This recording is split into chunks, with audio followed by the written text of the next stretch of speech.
The wine glass hit the table with a soft clink that somehow felt like a gunshot. Savannah's red lips curved into that smile, the one that used to get her out of detention, out of trouble, out of everything. The candlelight flickered across her face, casting shadows that made her look like a stranger wearing my sister's skin. "You have 3 days to leave the house," she said, her voice honey smooth as she took another sip. The burgundy liquid caught the light. "I think that's more than fair." The fork scraped against my plate. I hadn't meant to move it, but my hand had gone numb. Somewhere between the salad course and this moment, Mom's good china, Grandma June's china, reflected the flames dancing between us. Dad cleared his throat, the sound echoing in the dining room, like a confession he'd never make. Neither of them spoke. They just sat there frozen, as if Savannah had cast some spell that turned parents into statues.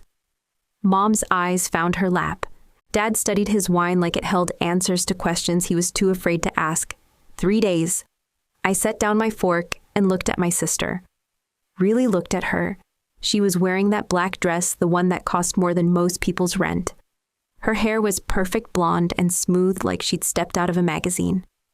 Everything about her screamed success, confidence, ownership. She looked like she belonged here. "My name is Jenna Carter. I'm the older daughter, the quiet one, the dependable one, the one people forget until they need something. If you asked anyone in Chapel Hill about the Carter sisters, they'd tell you about Savannah first. Savannah with her perfect grades in all the classes that mattered to other people. Savannah with her college scholarship and her marketing job, and her ability to light up a room just by walking into it. Savannah who could talk her way out of anything and into everything. They'd mention me second if at all. Oh, and there's Jenna. She's nice, quiet, keeps to herself. What they don't know, what they've never bothered to learn, is that quiet doesn't mean absent. It doesn't mean weak. It means I watch. I listen. I remember every slight, every forgotten birthday, every time someone looked right through me like I was made of glass. I see everything. I've already spoken to a lawyer," Savannah continued, pulling out a manila folder like she was presenting evidence in court. "Everything's been taken care of. The house transfers to me and you." She gestured vaguely in my direction. "You'll figure something out. You always do. The thing about being invisible is that people forget you're there when they make their plans. They forget you have eyes, ears, a functioning brain. They forget you might have been preparing for this moment longer than they've been scheming toward it." I stood up slowly, my chair scraping against the hardwood floor that Grandma June had refinished with her own hands 60 years ago. The sound cut through the silence like a blade. "Jenna," Mom whispered, and I almost laughed. Now she found her voice. Now when it was too late for words to matter. "I'm going to my room," I said, my voice steady as stone. "I need to think." Savannah's smile widened. "Don't think too hard. You've got packing to do." I walked up the stairs, the same stairs where I'd sat as a child listening to my parents argue about money, while Savannah slept peacefully in the room next to mine. The same stairs where I'd carried laundry, groceries, and the weight of being the good daughter for 28 years. My room was exactly as I'd left it this morning before this dinner that felt more like a funeral. My books were still stacked on the desk where I'd been working on my resume. My clothes hung in the closet like they belonged there, like they had a right to exist in this space. But rights, I was learning, were just words on paper until someone decided to honor them. I sat on the edge of my bed and felt something crack inside my chest. Not break, not yet. Just crack like ice under pressure, spreading slow and silent and dangerous. If this sounds familiar, if you've ever been the quiet one, the dependable one, the one people underestimate, keep watching, keep listening. You'll want to see how this ends. Because here's what my family forgot about quiet people. We don't just watch and listen and remember. We plan. We prepare. We wait for the perfect moment to show the world exactly who we've always been. And sometimes, just sometimes, that moment comes gift-wrapped in a wine glass and a smirk and 3 days' notice. The house settled around me, creaking like old bones. But I wasn't settling. I was calculating. 3 days, Savannah had said. She had no idea how much damage quiet people could do in 3 days.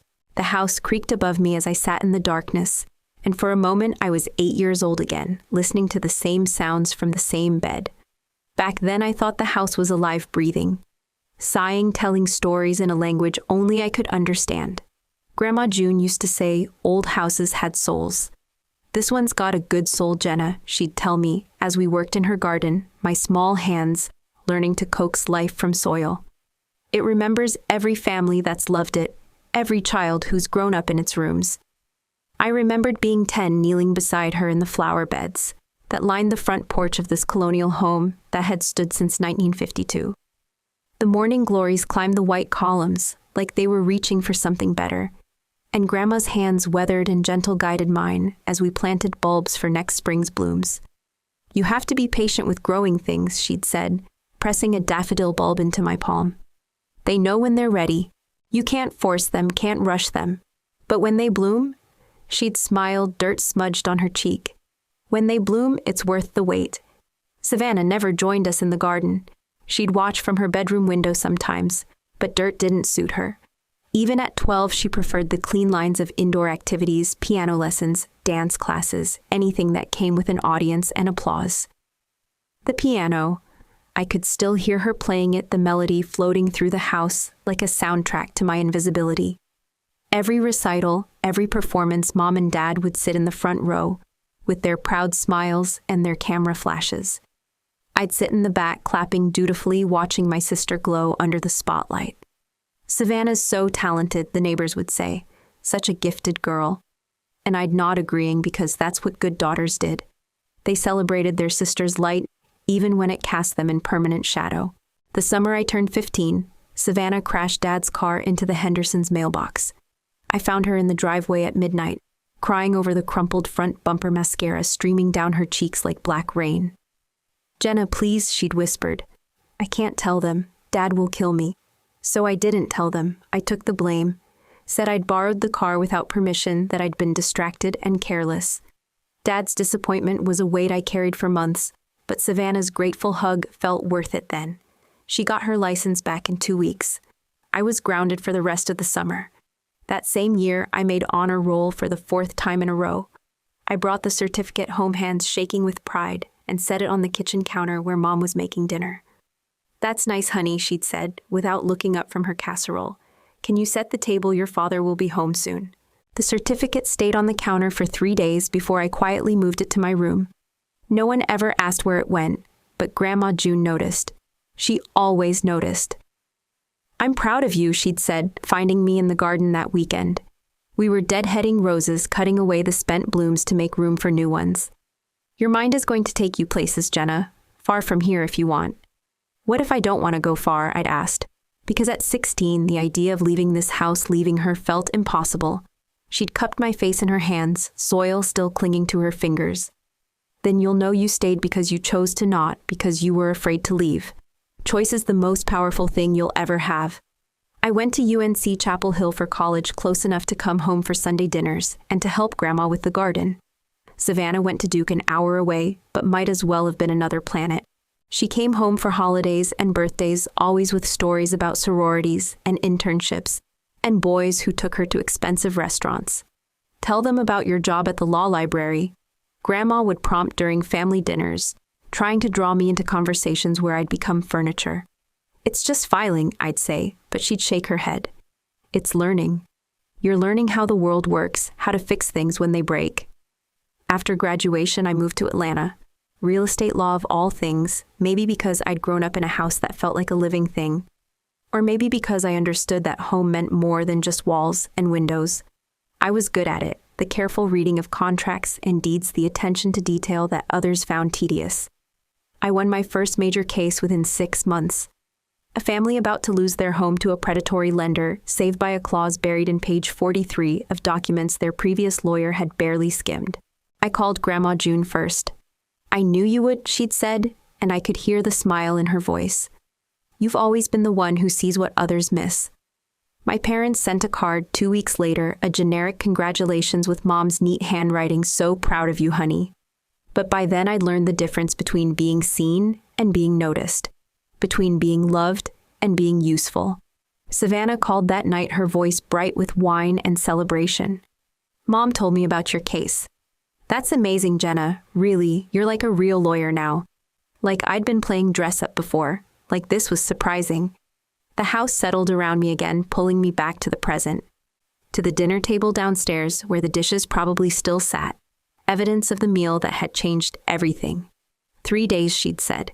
But sitting here in the darkness, surrounded by the walls that had witnessed every slight, every forgotten achievement, every moment, when I'd chosen silence over confrontation, I realized something Savannah had never learned.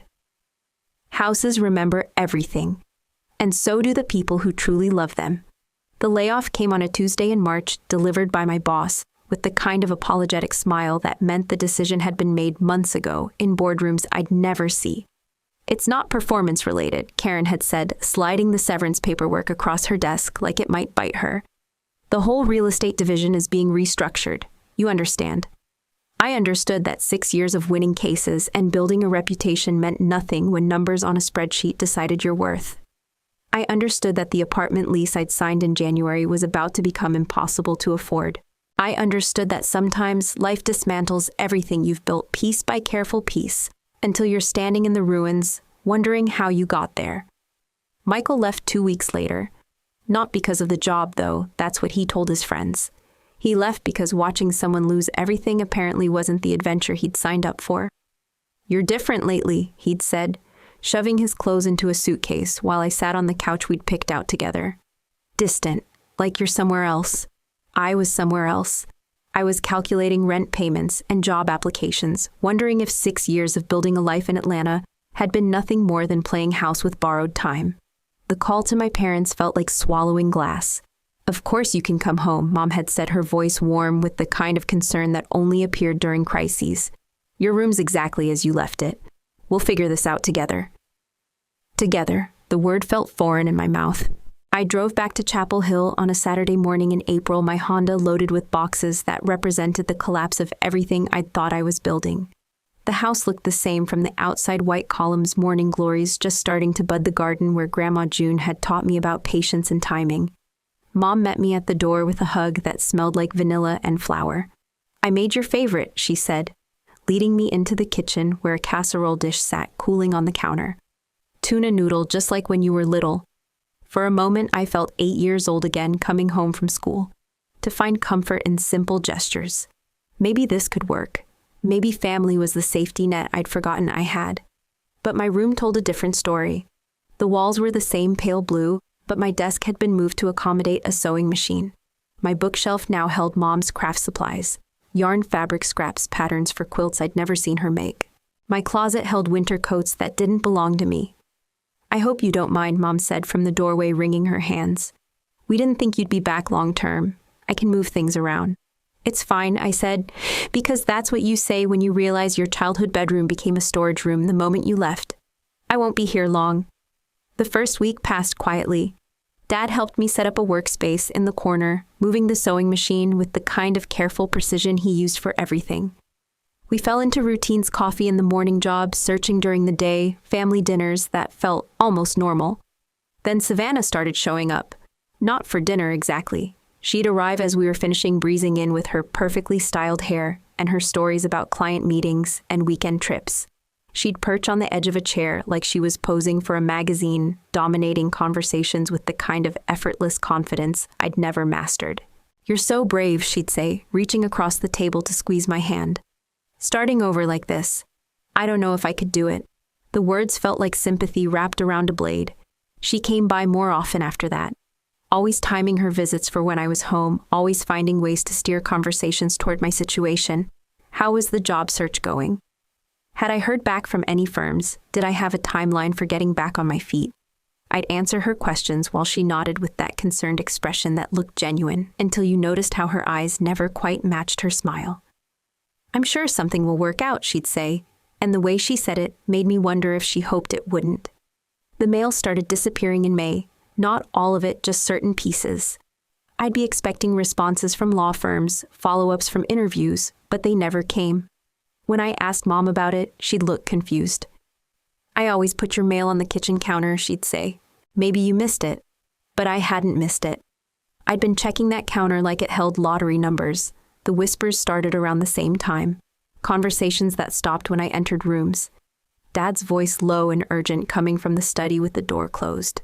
Mom's responses too quiet to make out, but carrying a weight that made the air feel heavy. I found the first locked drawer by accident, looking for a pen in Dad's desk.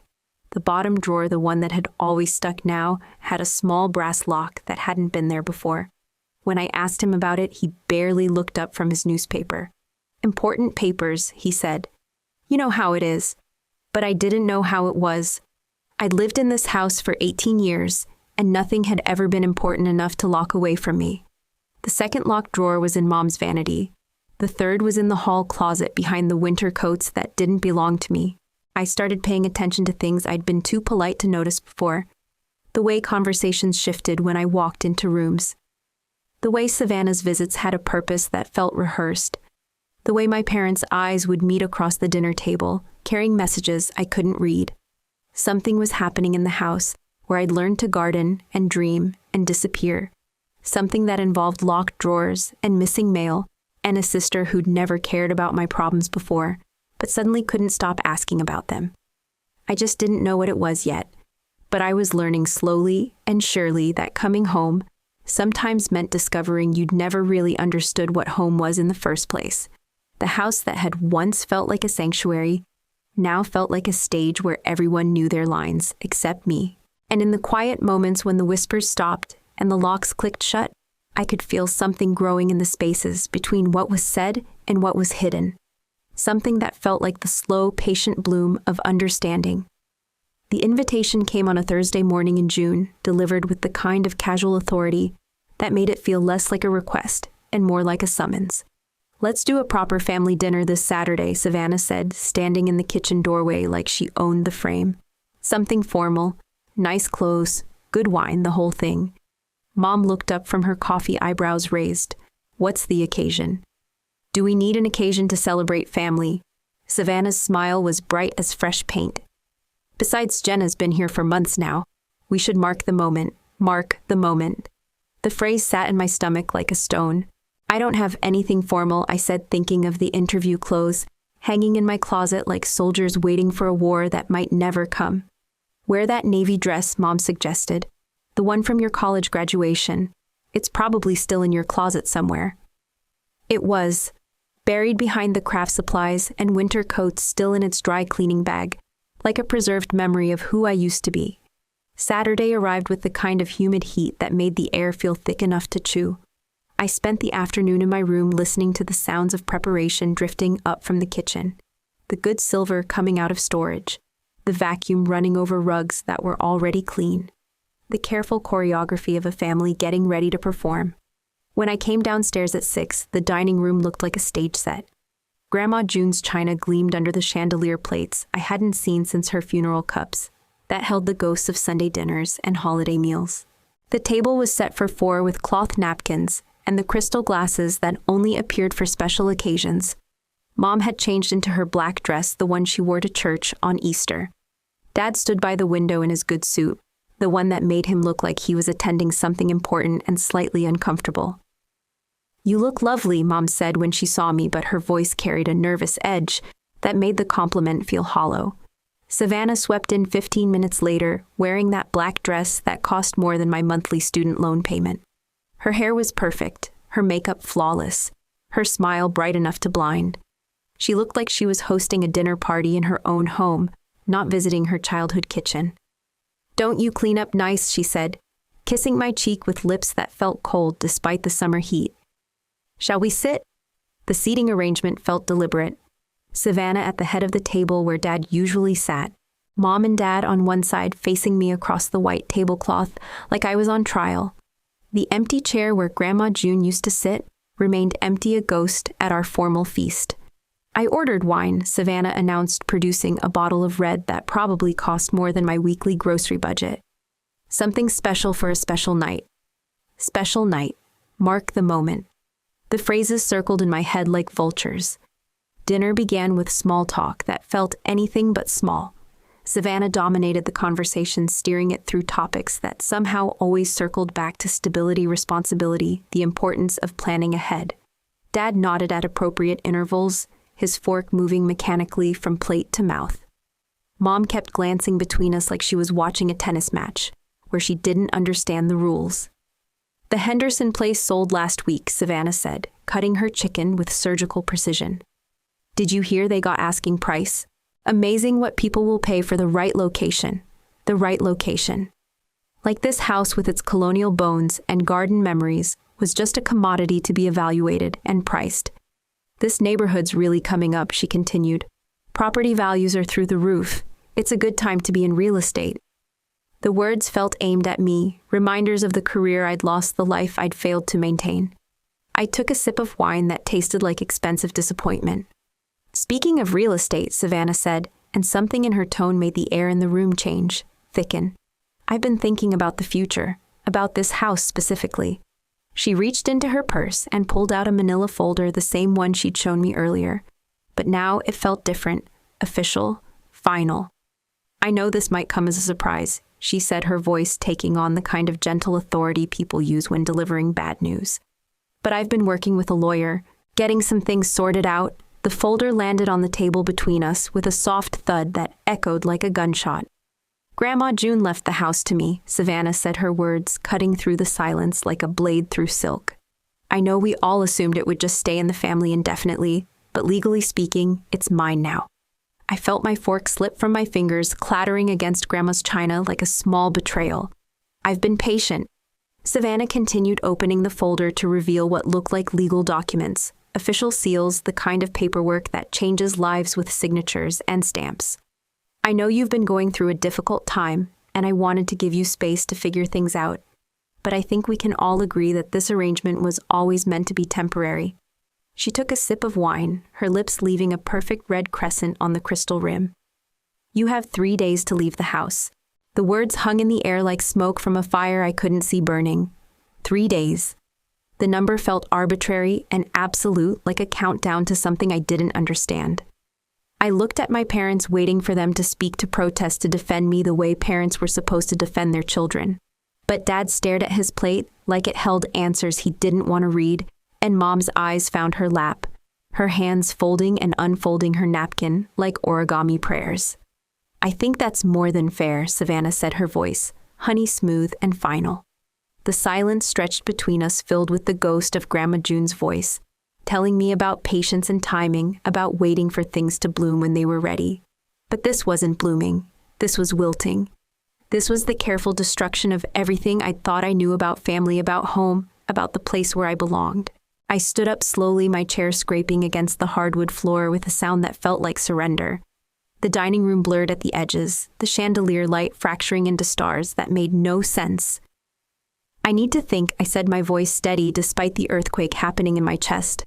I walked upstairs on legs that felt like they belonged to someone else, made it to my room, and closed the door behind me.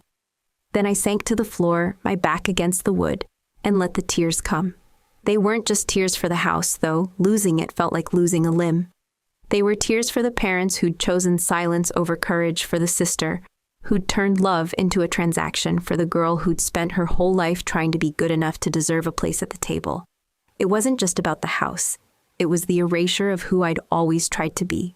The complete and total disappearance of Jenna Carter from her own family story.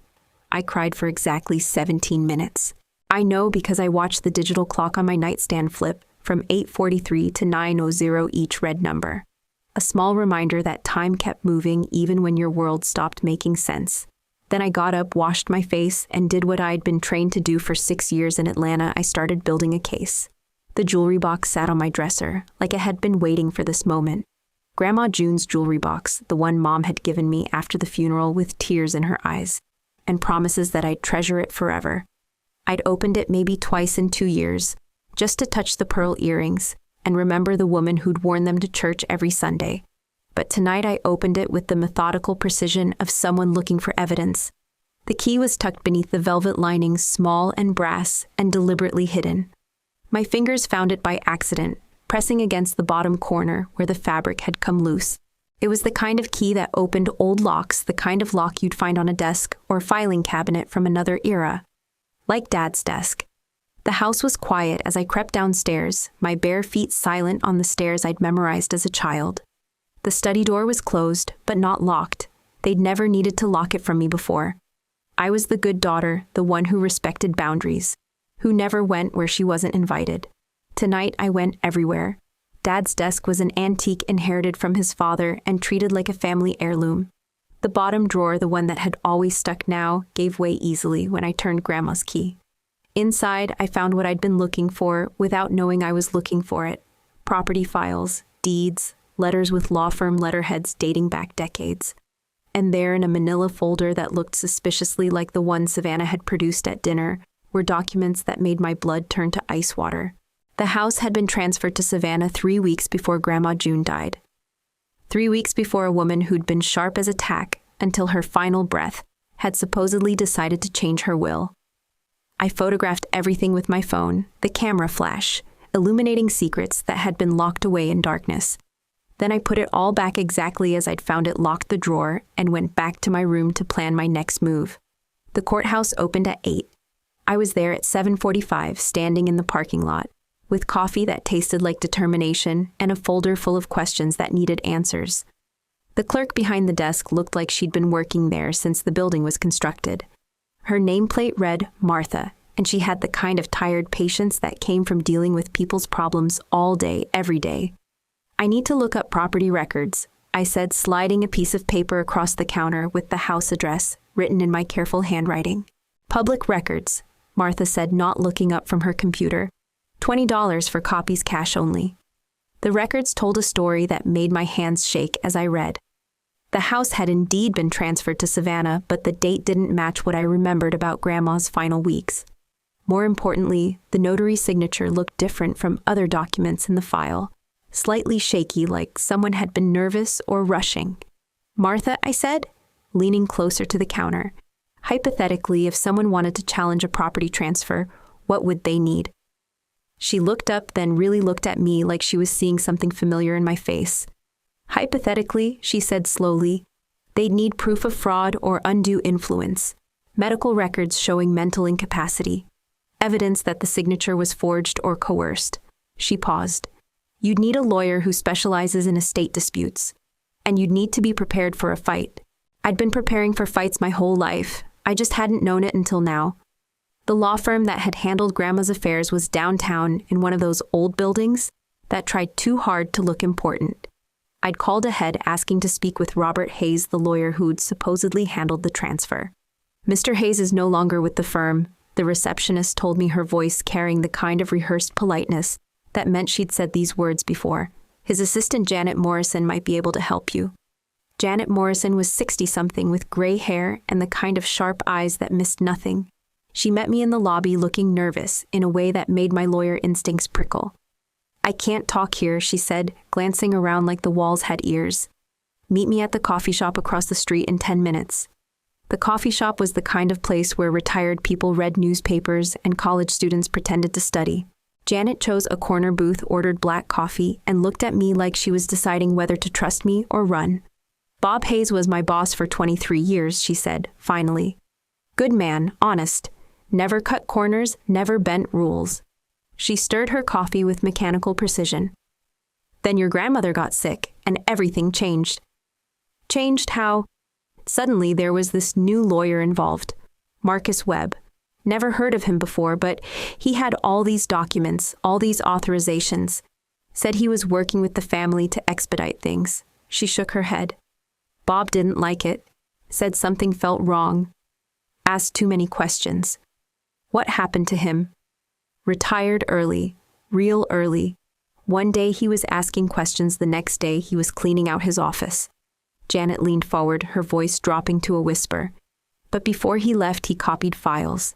Said someone needed to know the truth. She slid a USB drive across the table like she was passing state secrets. Email correspondence between Marcus Webb and someone named S. Carter. They thought they were being clever using her initial instead of her full name. Janet's smile was sharp as broken glass. But lawyers keep everything, honey, everything. I pocketed the drive, my heart hammering against my ribs. Your grandmother changed her will 6 months before she died, Janet continued. Left everything to you. Every acre, every brick, every memory. Webb's documents came later, claimed she'd changed her mind again. But Bob never believed it. The pieces clicked together like a puzzle I'd been solving my entire life without realizing it. Savannah's sudden interest in family dinners, the locked drawers, the missing mail. The way my parents had looked at me across that dinner table like they'd already mourned my departure. This wasn't about inheritance. This was about erasure. But Grandma June had left me more than a house. She'd left me the tools to fight for it. And I was just getting started. The USB drive burned in my pocket like a live coal as I walked back into the house that no longer felt like home. Mom was in the kitchen wiping down counters that were already clean moving with the kind of nervous energy that meant she was avoiding something. "How was your day, honey?" she asked without looking at me, her voice carrying that forced brightness people use when they're pretending everything is normal. "Enlightening," I said, setting my purse on the counter with more force than necessary. "We need to talk, all of us." She glanced up then, and I saw something flicker across her face. Fear, maybe, or guilt, wearing a mask of surprise. About what? About Marcus Webb, about property transfers, about the emails between him and Savannah. The dish rag slipped from her hands, landing on the floor with a soft thud that echoed like a confession. Dad appeared in the doorway like he'd been summoned, his face wearing the same careful blankness I'd seen at dinner. They stood there together, my parents looking like defendants, waiting for a verdict they already knew. "Sit down," I said, but they remained standing, frozen in place, like children caught breaking something valuable. "Jenna," Dad started, his voice carrying the kind of weary authority he'd used when I was 16 and past curfew. "There are things you don't understand, then explain them to me." The words came out sharper than I'd intended, cutting through the kitchen air like broken glass. "Explain how Grandma's will got changed 3 weeks before she died. Explain Marcus Webb. Explain why you've been whispering behind closed doors for months." Mom's face crumpled like paper in water. "We didn't want it to happen this way. But you knew," the statement hung between us, heavy with the weight of betrayal. "You knew what Savannah was planning, and you said nothing." Dad cleared his throat, that same sound he'd made at dinner when words failed him. "She promised we could stay. Lifetime rights to live here written into the deed. We're not young anymore, Jenna. Starting over." He shook his head. "We couldn't face starting over." The truth hit me like cold water to the face. This wasn't about family loyalty or legal confusion. This was a transaction, a deal made in whispered conversations and locked drawers. "You sold me out," I said, my voice quiet with the kind of calm that comes before storms. "Not for money, for comfort." "It's not like that," Mom whispered. But her eyes wouldn't meet mine. "Then what is it like?" I waited, watching them search for words that would make this betrayal sound like love. "Tell me how choosing your own security over your daughter's inheritance is anything other than exactly what it looks like." The silence stretched between us, filled with 28 years of being the good daughter, the quiet one, the one who understood when things were difficult, and made sacrifices without being asked. "Savannah said you'd understand," Dad said finally. "Said you'd find something else somewhere else. You're smart, capable. You don't need this house the way we do." I stared at them, these people who'd raised me, fed me, taught me to ride a bike and drive a car and be polite to adults who didn't deserve politeness. These people who thought my love was so guaranteed they could trade it for real estate security. "I see," I said, and I did. I saw everything clearly for the first time in my life. I walked out of that kitchen, out of that house, and drove to the first motel I could find, a place called the Pineview Inn that had seen better decades. The room smelled like industrial carpet cleaner and broken dreams, but it was mine for the night, paid for with money I'd earned with work that mattered. I sat on the edge of the bed and looked at myself in the mirror mounted above the dresser. The woman looking back at me was a stranger, hollow-eyed, pale, wearing a navy dress that belonged to someone who'd believed in the fundamental goodness of family. I didn't recognize her, but as I sat there in that sterile room, surrounded by the kind of silence that only comes from being completely alone, I heard Grandma June's voice as clearly as if she were sitting beside me. "Never let anyone trick you into shrinking to fit their idea of you?" She'd said it on my 18th birthday when I'd been accepted to 3 universities, but was considering staying local because leaving felt like abandoning her. We'd been in the garden deadheading roses in the late afternoon sun. "You're not responsible for other people's comfort," she'd continued, her hand steady on the pruning shears. "You're not responsible for making yourself smaller so they can feel bigger." I'd gone to UNC anyway because staying felt safe and leaving felt selfish. But now, sitting in this motel room with evidence of my family's betrayal burning in my laptop bag, I understood what she'd really been trying to tell me. They don't get to write my story. I opened my laptop and plugged in Janet Morrison's USB drive. The emails bloomed across my screen like poisonous flowers, each one revealing another layer of the conspiracy that had stolen my inheritance and my family's love in one calculated move. But they'd made one crucial mistake. They'd forgotten that quiet people see everything. And sometimes what we see can destroy the very foundations of the lies built around us. I had work to do. The Register of Deeds office opened at 8 sharp on Monday morning. I was there at 7:30, standing in the parking lot with a briefcase full of evidence and a clarity that felt like ice water in my veins. 3 days, Savannah had said. I had 2 left, according to her timeline. But timelines, I was learning, were only as real as the documents that supported them. I need to file a fraud complaint, Apar, I told Martha when she unlocked the doors. And I need to speak with someone about an improperly recorded deed transfer. She looked at me over her glasses, recognition flickering in her eyes. The Carter property. You remember. Honey, when you've been doing this job for 37 years, you remember the cases that don't smell right. She gestured toward a door marked private. Let me call Tom Bradley. He's our real estate fraud investigator. If there's something fishy about that transfer, he'll want to hear it. Tom Bradley was exactly what you'd expect from someone who spent his days hunting down document fraud, methodical, skeptical, and possessed of the kind of patience that could outlast any lie. He listened to my story without interruption, occasionally making notes in handwriting so precise it looked like a typewriter. Show me what you've got, he said when I finished. I spread the evidence across his desk. Like playing cards in a game, I finally understood how to win. The original property records, the suspicious transfer documents, Janet Morrison's USB drive with its damning email trail, the key that had unlocked more than just a drawer. Tom studied each piece with the intensity of a surgeon examining X-rays. When he got to the emails between Marcus Webb and S. Carter, his eyebrows climbed toward his hairline. This is interesting, he said, which seemed like an understatement. Your sister was coordinating with Webb weeks before your grandmother's death, planning the transfer, discussing timeline, even negotiating his fee. Is that illegal? Depends on what else we find. He turned to his computer, fingers flying across the keyboard with practiced efficiency. Let me pull the complete chain of title for your property. The screen filled with dates and names and legal descriptions that traced the house's ownership back to 1952. Tom scrolled through decades of transfers, marriages, deaths, and inheritances until he reached the most recent entries. Then he stopped. Well, he said, leaning back in his chair, that's very interesting indeed. What? He turned the screen toward me, pointing to an entry dated 6 months before Grandma June's death. Your grandmother filed a deed here, leaving the property to you directly, but look at this. His finger moved to the next entry. The deed transfer to your sister was never properly recorded. It's sitting in limbo, invalid. The words felt like they were coming from underwater. What does that mean? It means the property is still legally in your grandmother's name. And according to this properly filed deed, it belongs to you. Tom's smile was sharp as a blade. Your sister tried to jump the gun, but she never actually completed the legal transfer. The house has been yours for 6 months. You just didn't know it. I stared at the screen, watching the cursor blink next to my name in the ownership field. Jenna Carter, primary beneficiary, legal owner. What do I need to do? File the deed, officially pay the transfer fees, and congratulations, you'll be the legal owner of record. Tom pulled out a stack of forms.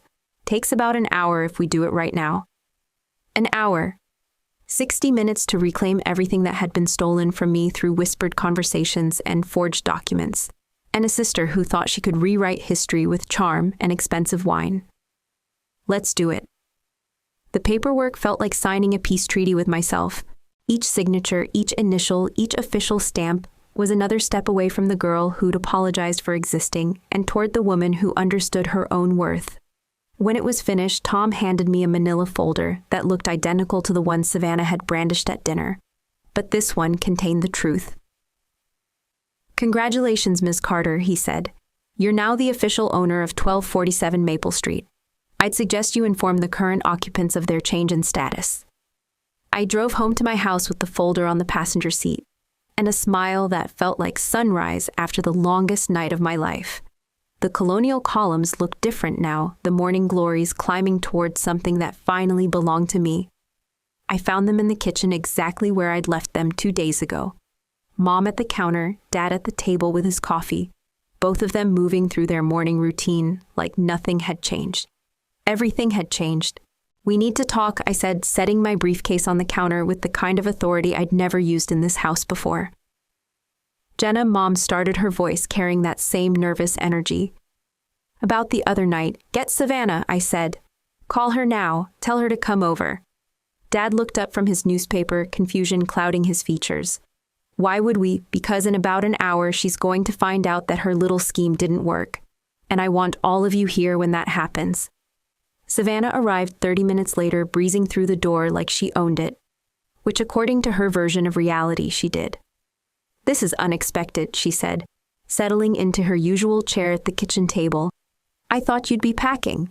"Actually," I said, opening my briefcase with deliberate precision, "I've been doing some research." I pulled out the folder and placed it on the table between us, the same kind of folder she'd used to steal my inheritance, but this one contained documents that would destroy hers.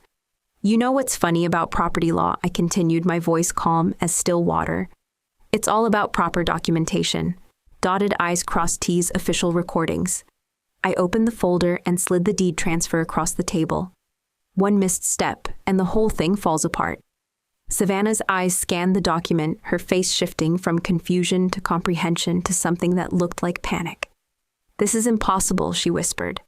"The property was never legally transferred to you," I said, watching her world collapse in real time. "Grandma June filed a deed leaving it to me 6 months before she died. Your forged documents, they're worthless." The folder slipped from her hands, legal papers scattering across the table like fallen leaves. "I'm the legal owner," I continued. "Have been for 6 months, which means the person living here illegally isn't me." I reached into my briefcase and pulled out the eviction notice Tom Bradley had helped me prepare. "Actually," I said, sliding it across the table with the same casual authority she'd used 3 days ago, "you all have 24 hours. The silence that followed was absolute. Mom's coffee cup halfway to her lips. Dad's newspaper crumpled in his frozen hands. Savannah staring at the eviction notice like it was written in a language she didn't understand. Then the forks dropped, one by one like a symphony of surrender. The queen was dethroned, and the quiet daughter had finally found her voice. The silence lasted exactly 7 seconds. I counted them, watching my family process the complete reversal of everything they'd believed about power and ownership, and who controlled what in this house. Then Savannah exploded. "This is bullshit." She shot to her feet, her chair scraping against the floor with a sound like nails on a chalkboard. "You can't just waltz in here with some papers and pretend you own everything." "I'm not pretending," I said, my voice steady as a metronome. "I am the legal owner, have been for 6 months." "That's impossible. I saw the will. I have documents." "You have forgeries." I gestured toward the scattered papers on the table. "Created by Marcus Webb in coordination with you, as evidenced by the email trail you so thoughtfully left behind." Her face went white, then red, cycling through colors like a broken traffic light. "You don't understand the sacrifices I made, the planning, the fraud, you mean. I was protecting this family." The words came out as a shriek that made Mom flinch. "Protecting our legacy. You would have sold this place the first time you needed money." I looked at her, really looked at her. This sister who'd spent our entire lives convinced that wanting something badly enough made it hers by right. "You're probably right," I said. "Maybe I would have sold it. Maybe I would have used the money to build something new, something that belonged to me instead of something I inherited. But that choice was mine to make." "This isn't fair." Fair. The word came out harder than I intended, carrying decades of accumulated injustice. "You want to talk about fair? Let's talk about a lifetime of being invisible while you sparkled. Let's talk about taking blame for car accidents. I didn't cause being forgotten at award ceremonies, having my achievements dismissed as lucky accidents." Savannah's mouth opened and closed like a fish gasping for air. "You had everything," I continued. "Every advantage, every benefit of doubt, every excuse made for every mistake. But that still wasn't enough, was it? You needed this, too." Dad cleared his throat, that familiar sound that usually preceded uncomfortable truths. "Jenna, please. We need to talk about this rationally. Rationally, I turned to face the man who'd taught me to ride a bike and change a tire and trust that family meant something more than convenience. Like the rational conversation we had when you agreed to help steal my inheritance. His face cracked like old paint. We thought she'd take care of us. The words hung in the air between us, naked and pathetic and completely honest for the first time in months. You thought wrong. Mom spoke for the first time since I'd revealed the truth, her voice small and broken. Jenna, honey, please, we can work this out. We're family. Are we? I looked at her, this woman who'd made my favorite casserole while planning my eviction. Because family doesn't usually conspire to steal from each other. We were scared, Dad said, and for the first time in my life, I saw him as something other than the strong, steady presence who'd fixed everything from broken toys to broken hearts. I saw him as an old man frightened of change, clinging to comfort over courage. You could stay, Mom said suddenly, desperately, all of us, together, like it used to be. It was never like anything good, I said quietly. It was me disappearing so you could all be comfortable. It was me shrinking so everyone else could shine. I picked up my briefcase, my folder, my evidence of a truth that had been hidden for too long. You have 24 hours, I said, walking toward the kitchen door. I'll be staying at the Pineview Inn until you're gone. After that, we can figure out what family means when it's not built on lies. Where are we supposed to go? Savannah's voice had lost its edge, replaced by something that sounded almost like fear. I stopped at the threshold and looked back at the three people who'd shaped my life through their neglect, their favoritism, their willingness to trade my happiness for their security. I don't know, I said, but for the first time in my life, that's not my problem to solve. I walked out of the kitchen through the living room, where I'd spent countless hours reading while life happened around me, past the stairs, where I'd sat listening to arguments and secrets and whispered plans that never included me. The front door closed behind me with a soft click that sounded like freedom. I sat in my Honda for a moment, looking at the house through the windshield. It looked the same from the outside white columns. Morning glories reaching toward the sky, the garden where Grandma June had taught me about patience and timing. But I felt different, not triumphant exactly, not vindicated or victorious or any of the emotions I'd expected to feel when justice finally arrived. I felt peaceful. For the first time in my life, I belonged somewhere completely and without question, not because someone had granted me permission or made space for me, but because I'd fought for the right to exist in my own story. The house was mine, but more importantly, so was I. I started the engine and drove away from everything I'd known toward whatever came next. 6 weeks later, I stood in the doorway of what used to be Savannah's childhood bedroom, watching two women carry boxes up the stairs. Sarah was fleeing an abusive marriage with nothing but her daughter and a suitcase. Maria was starting over after her husband's death, left her homeless and broke. They were the first residents of the Jenna Carter Foundation for Women in Transition. Grandma's house had become something she would have loved, a place where women could rebuild their lives with dignity, support, and time to heal. The formal dining room where Savannah had delivered my eviction notice was now a common area where residents shared meals and stories. The study where Dad had locked away secrets now held a computer lab, where women could search for jobs, file legal documents, and plan their futures. The roses need attention, Sarah mentioned, as she passed by, nodding toward the front garden. I used to garden with my mother. I could help if you want. I'd like that, I said, meaning it. The therapy sessions had been harder than reclaiming the house. Dr. Patricia Williams had kind eyes and an office that smelled like lavender, but she asked questions that cracked open places I'd kept sealed for decades. Tell me about the last time you felt truly seen, she'd said during our third session.